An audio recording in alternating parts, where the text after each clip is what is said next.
Hello दोस्तों, आपका बहुत बहुत स्वागत है मेरे यूट्यूब चैनल पे। जैसा कि आपको पता है कि हमने जो है क्लास 12 बायोटेक्नोलॉजी का चैप्टर शुरू किया है, जिसमें आज हम चौथा पार्ट करेंगे, यानी कि लास्ट पार्ट बायोटेक्नोलॉजी का करने वाले हैं और आपका चैप्टर कंप्लीट हो जाएगा। तो चलिए बिना टाइम वेस्ट किए शुरू करते हैं आज का चैप्टर, जिसमें मैं आज पढ़ाऊंगी आपको vectors for cloning in plants and animals, कि प्लांट और एनिमल के केस में अब कौन कौन से वेक्टर्स यूज करते हैं, बायोरिएक्टर्स क्या होते हैं और ये डाउन स्ट्रीमिंग प्रोसेस क्या होती है। चलिए शुरू करते हैं आज की वीडियो। एक आपके पास पीयूसी वेक्टर्स होते हैं। ये जो वेक्टर्स होते हैं इनको भी हम आगे क्लोनिंग के लिए यूज कर सकते हैं, लेकिन इन वेक्टर्स में एक दिक्कत होती है। ये जो पीयूसी वेक्टर्स होते हैं इनके पास दो जीन होते हैं। एक जीन होता है एम्पीसिलिन रेजिस्टेंस के लिए और एक जीन होता है बीटा ग्लैक्टोसाइडेज के लिए। लेकिन हम जब फॉरेन जीन को इस प्लाज्मिड के अंदर डालेंगे तो हम हमेशा चाहेंगे कि ये जो पीयूसी वेक्टर है, ये जो प्लाज्मिड है, इसके अंदर सिर्फ एम्पीसिलिन रेजिस्टेंस जीन ही रहे। ठीक है, तो उसके लिए हम क्या करते हैं, फॉरेन जीन इज लाइगेटेड इन सच अ वे। आप फॉरेन जीन को लाइगेट करना होता है, जोड़ना। आप फॉरेन जीन को इस तरह से जोड़ोगे कि that the beta glycosidase is inactivated, कि आपका जो बीटा ग्लाइकोसाइडेज वाला एंजाइम है वो इनएक्टिवेट रहे और आपका जो फॉरेन जीन है वो सिर्फ एम्पीसिलिन के साथ जुड़ जाए।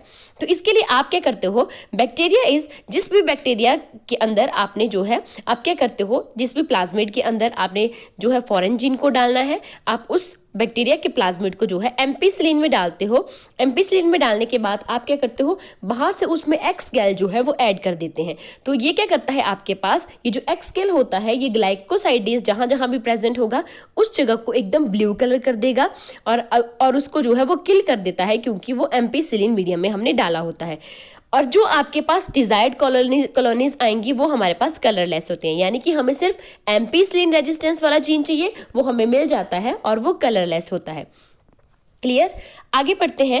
Vectors for cloning in plants and animals. मान लीजिए अब प्लांट और एनिमल के केस में हमने फॉरेन जीन को डालना है। ठीक है, तो आपके पास कुछ चीजें आपको पता होनी चाहिए। जैसे अगर डाइकोट प्लांट है तो डाइकोट प्लांट में आपके पास एक बैक्टीरिया है, एग्रोबैक्टीरियम ट्यूमिफेसियंस। ये जो बैक्टीरिया है आपके पास, ये प्लांट्स के अंदर क्रॉन गॉल डिजीज कर देता है। ठीक है, तो आपके पास ये बैक्टीरिया क्या करता है, छोटी छोटी डिजीज कर देगा, गॉल जैसे बना देगा, छोटे छोटे तो गांठें जैसी, और आपके प्लांट को डिस्ट्रॉय कर देता है।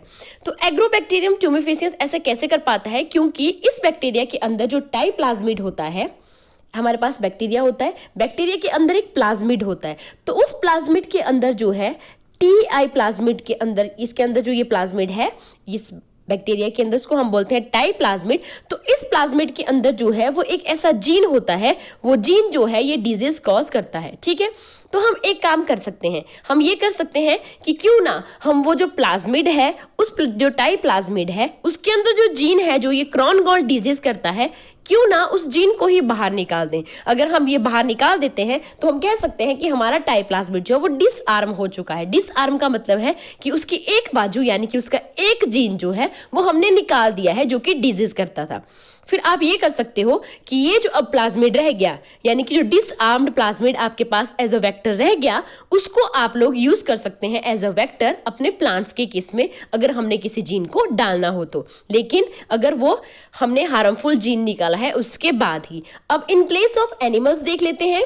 सिमिलरली एक रिट्रोवायरस जो है आपके पास एनिमल्स के केस में होता है। जो ये जो रिट्रोवायरस होता है ये क्या करता है, जो आपके एनिमल सेल के नॉर्मल सेल्स होते हैं उनको ये कैंसर सेल में जो है वो कन्वर्ट कर देता है ये रिट्रोवायरस। इसलिए हम इसको ऐसा भी तो कर सके हैं, रिट्रोवायरस में जो जीन है जो कि ये चीजें कर रहा है, जो कि नॉर्मल सेल को कैंसर सेल में चेंज कर रहा है, क्यों ना उस जीन को ही हम रिट्रोवायरस से बाहर निकाल दें। ठीक है, तो अगर हम रिट्रोवायरस ये चीज कर पाते हैं तो हम फिर कह सकते हैं कि आपका रिट्रोवायरस अभी डिसआर्म्ड हो जाएगा।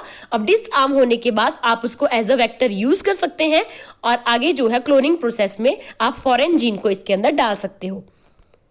अगला टॉपिक आपकी बुक पे लिखा हुआ है कॉम्पिटेंट होस्ट। कॉम्पिटेंट होस्ट का मतलब है कि जैसे आपने बाहर से कोई प्लाज्मिड लिया है उस प्लाज्मिड के अंदर हमने फॉरेन जीन भी अटैच किया हुआ है। उस प्लाज्मिड को अब हमने क्या करना है, अपने किसी बैक्टीरिया की सेल में डालना है, यानी कि अपने होस्ट ऑर्गेनिज्म में हमने उसको डालना है।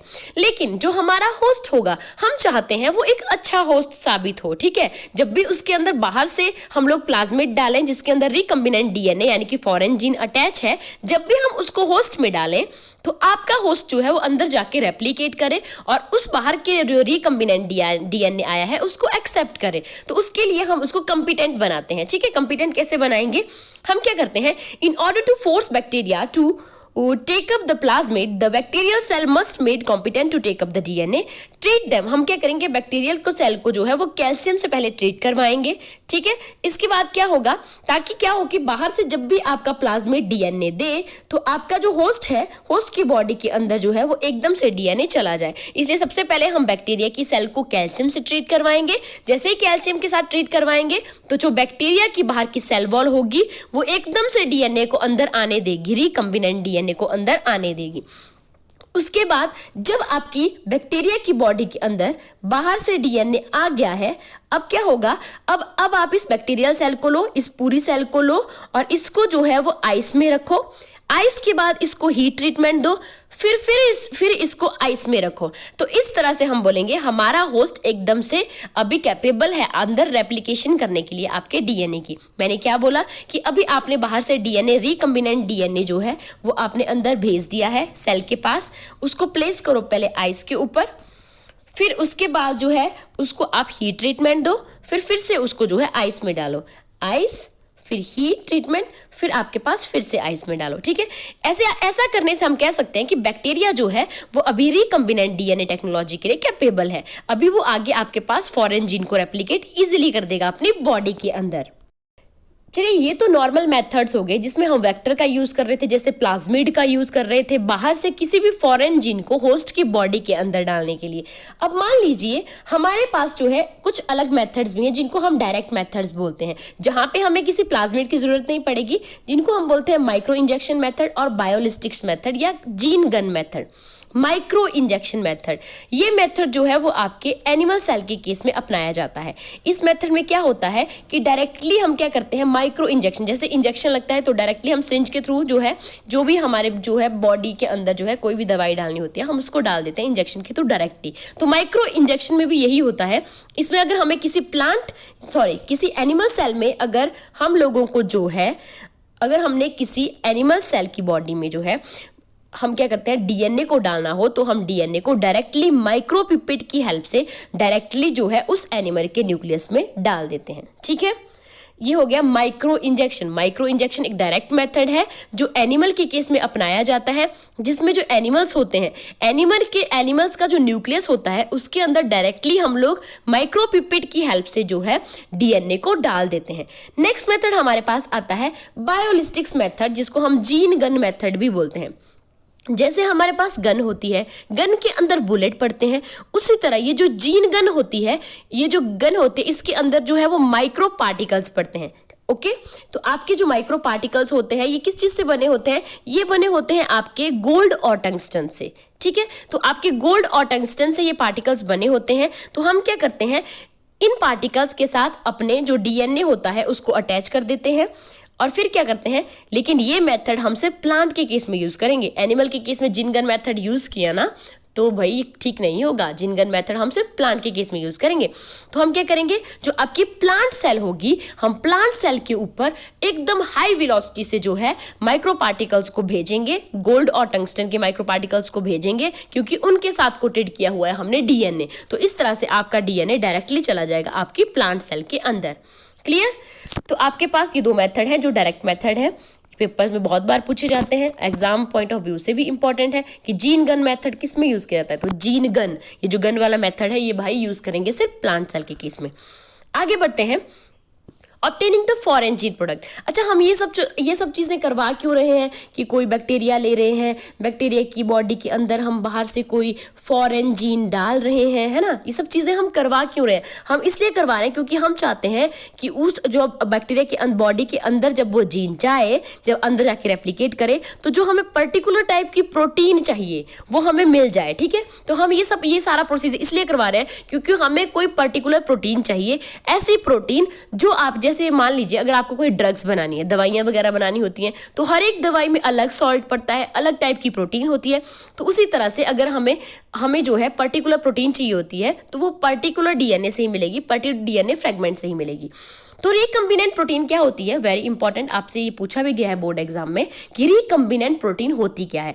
तो क्या होता है, if any protein encoding gene is expressed in a heterologous host and forms protein, तो उसको हम बोलते हैं रिकम्बिनेंट प्रोटीन। मैंने क्या बोला कि मान लीजिए आपका जो लास्ट में रिकम्बिनेंट डीएनए बना हुआ है आपकी बैक्टीरिया की बॉडी के अंदर, अगर उस रिकम्बिनेंट डीएनए उस होस्ट के अंदर अगर आपको, जैसे बैक्टीरिया है, यहाँ पे रिकम्बिनेंट डीएनए है उस बैक्टीरिया का, अगर मान लीजिए इस बैक्टीरिया के अंदर आपको कोई प्रोटीन दिखती है, ठीक है, कोई प्रोटीन दिखती है, यानी कि बाहर से आकर जीन ने कोई प्रोटीन बनाई है, तो आप इस प्रोटीन को बोलोगे रिकम्बिनेंट प्रोटीन। ऐसी प्रोटीन जो रिकम्बिनेंट होस्ट के अंदर बनी है, ठीक है, यानी कि हेटेरोलोगस होस्ट के अंदर बनी है। अब हम क्या करते हैं, हमें वो प्रोटीन चाहिए, उस जीन से हमें प्रोटीन चाहिए रिकम्बिनेंट डीएनए से, तो हम क्या करते हैं, अभी उस प्रोटीन को निकालने की कोशिश करते हैं। उसके लिए हमने जो है वो 2 कल्चर मेथड अपनाए हैं। पहला आ गया हमारे पास continuous culture system. Continuous culture system में ये है, सिंपल सा ये है कि आप क्या करो, एक साइड पे अपने बैक्टीरिया की सेल्स को रख दो, फिर आप क्या करो, उसमें क्या करो कि फ्रेश मीडियम बाहर से डालते रहो, और जैसे जैसे आपका जो बैक्टीरियल सेल प्रोटीन बनाता चलेगा, इसको आप यहाँ से बाहर निकाल देना। सिंपल ये है, कंटिन्यूअस में आप क्या करो, जल्दी कंटिन्यू मैनर में बाहर से जो है वो कुछ चीज़ें डालते रहो, यानी कि used medium is drained out from one side. यहाँ पे आप यूज्ड मीडियम, जो बैक्टीरिया ने चीज़ें अंदर यूज कर ली, अब बैक्टीरिया है, बैक्टीरियल सेल है, बैक्टीरियल सेल जो है वो रेप्लिकेट कैसे करेगा? कोई भी इंसान है वो काम कब करता है? जब उसको हम खाना देते हैं, ठीक है, उसको पैसे देते हैं, कुछ चीजें दे दोगे ना आप, तभी वो काम करेगा, ऐसे क्यों करेगा कोई काम?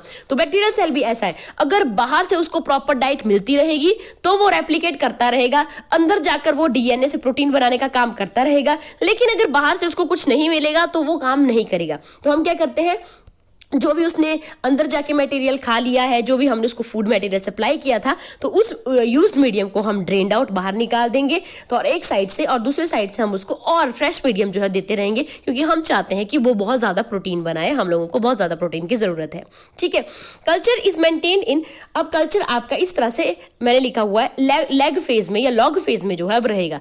लॉग फेज में कैसे रहेगा, क्योंकि देखिए आपका फ्रेश मीडियम है, मैं क्या कर रही हूँ, जैसे अगर बैक्टीरियल सेल पूरा की पूरा आपके पास चीजें अंदर खा ले रहा है, ठीक है, जो फूड मटेरियल उसको दिया है, उसके बाद मैं बाहर से फ्रेश मीडियम फिर से ऐड कर दे रही हूँ, तो इस तरह से ग्रोथ होती ही जा रही है बैक्टीरिया की। ठीक है, उसमें प्रोटीन मिलती जा रही है, हमें मिलती जा रही है। जब तक मैं फ्रेश मीडियम बाहर से डालना बंद नहीं करूंगी, मेरी ये फेज कंटिन्यू ऐसे ही चलती रहेगी। हमारे पास कुछ इस तरह से फेज होती है, लॉग फेज, फिर ऐसे स्टेशनरी सी आ जाती है, लेकिन यहाँ स्टेशनरी नहीं आएगी क्योंकि डायरेक्टली मैं जो है बाहर से फ्रेश मीडियम सप्लाई कर रही हूँ। क्लियर? अगली बात करते हैं बायोरिएक्टर्स की। एक तो हो गया कंटिन्यूअस मेथड, दूसरा है बायोरिएक्टर्स। अब बायोरिएक्टर में ये है कि मैनुअली काम करना छोड़ो, सीधा मशीन पे छोड़ देते हैं। हम लोग क्या करते हैं, बायोरिएक्टर एक तरह की मशीन होती है, ऐसे कंटेनर्स होते हैं जिसमें जो है large volume of culture can be processed. आप एक साथ जो है बहुत सारे बैक्टीरियल सेल को डाल सकते हो, वो बैक्टीरियल सेल जो है वो प्रोटीन आगे बनाते रहेंगे। दो टाइप के बायोरिएक्टर होते हैं हमारे पास, simple stirred tank bioreactor and second one is fast stirred tank bioreactor. अब देखते हैं कि इन बायोरिएक्टर्स के अंदर किस तरह से जो है वो आपकी प्रोटीन्स बनती हैं। पहले हमारे पास आता है यहाँ पे सिंपल स्टायर्ड टैंक बायोरिएक्टर। ये सिंपल टाइप का बायोरिएक्टर होता है। इसमें देखिए क्या क्या चीज़ें हैं। अगर आप नीचे से देखोगे तो ये आपका कुछ इस तरह का कर्व सरफेस में होता है। तो एक तो इसका कर्व सरफेस होता है, दूसरा यहाँ पे लिखा है ब्रोथ चीज़ क्या होती है, फूड मटेरियल। जो भी आपने चीज़ें डालनी है बाहर से, प्रोटीन डालना है बैक्टीरिया के लिए, मिनरल्स डालने हैं, विटामिन डालने, जो भी चीज़ें आपने बाहर से डालनी है वो आप बैक्टीरिया को जो है इसमें डाल दोगे। ब्रोथ होता है, यहाँ पे डायरेक्टली आप उसको डाल दोगे। क्लियर? उसके बाद हमारे पास यहाँ पे आपको दिख रही होंगी, यहाँ पे छोटे छोटे ब्लेड लाइक स्ट्रक्चर 1 2 3 4 ये छोटे छोटे ब्लेड लाइक स्ट्रक्चर बनाए हुए हैं जिनको हम बोलते हैं इम्पेलर। इम्पेलर। ये जो सबसे बड़ा, सबसे ऊपर लिखा हुआ है आपके पास, सबसे ऊपर है आपके पास फोम ब्रेकर। ये जो सबसे पहले बार इम्पेलर होता है, ये क्या करता है, जैसे आपका बैक्टीरिया, अब ये जो सारे इम्पेलर है इनका काम क्या है, मिक्सिंग करना। जो भी चीजें आपने डाली है वो एक जगह इकट्ठी ना हो जाए, प्रोटीन है कोई भी चीज है तो आपके पास वो कंटिन्यू मिक्स होती रहे। तो जब ये घूमेंगे तो पूरे इवनली जो है वो पूरे बायोरिएक्टर में चीजें घूमेंगी। तो जो फोम ब्रेकर होता है, नाम से पता चल रहा है फोम ब्रेकर मतलब जो भी झाग वगैरह बनेगा इनके घूमने से, उसको तोड़ने का काम जो है ये पहले वाला इम्पेलर आपके पास करेगा। तो ये बायोरिएक्टर्स अच्छे होते हैं क्योंकि ये प्रॉपर पीएच मेंटेन करके रखते हैं, प्रॉपर मिक्सिंग हो जाती है। आप एक बारी में ही जो भी आपके फूड मटेरियल सप्लाई करने होते हैं आपने अपने बैक्टीरिया को आप उसमें डाल देते हो और बाहर ये स्टेराइल एयर जो है यहाँ से एंटर करती है। अगला बायोरिएक्टर देख लेते हैं। अगला बायोरिएक्टर हमारे पास है स्पार्स्ड स्टायर्ड टैंक बायोरिएक्टर। ये वाला जो टैंक बायोरिएक्टर है ये थोड़ा अलग है आपके पहले वाले बायोरिएक्टर से। किस तरह से अलग है, एक तो आप देख सकते हैं उसका कर्व्ड सरफेस होता था, इसका एकदम फ्लैट सरफेस है। अब फ्लैट सरफेस है तो आप क्या कर सकते हैं, यहाँ पे इम्पेलर कोई नहीं यूज हो रहे हैं जो पहले यूज हो रहे थे, यहाँ पे लास्ट में एक स्पार्जर यूज होता है, इसलिए हम इसको बोलते हैं स्पार्जर स्टायर टैंक बायोरिएक्टर।